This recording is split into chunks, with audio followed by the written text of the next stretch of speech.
Leilani and Te Anau have got the green light to stand for the Green Party. Been concerned about the outcomes for Pasifika here in New Zealand, and I feel frustrated with the current status quo. The author and former New Zealand diplomat wants to represent New Lynn in West Auckland.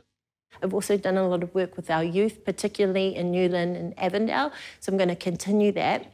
But a big thing for me is also building on our strengths, where are we strong as Pasifika? After working overseas, including years at the United Nations in Europe, Te Anau is tapping into global issues.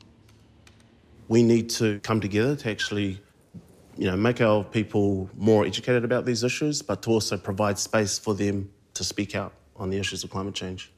Back here, Leilani's advocating for Pasifika women who earn less than men in New Zealand and valuing care. We often take care of our parents and our grandparents as well as our young children, but often that means we're off paid work. And so one of the big issues for me is actually finding ways in which our society can value that.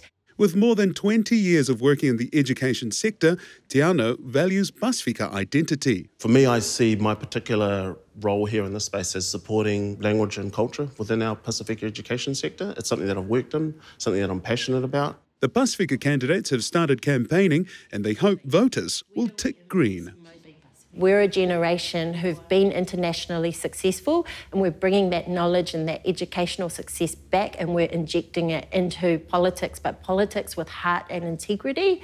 And so for me, that's what I think we offer with the Greens this time round.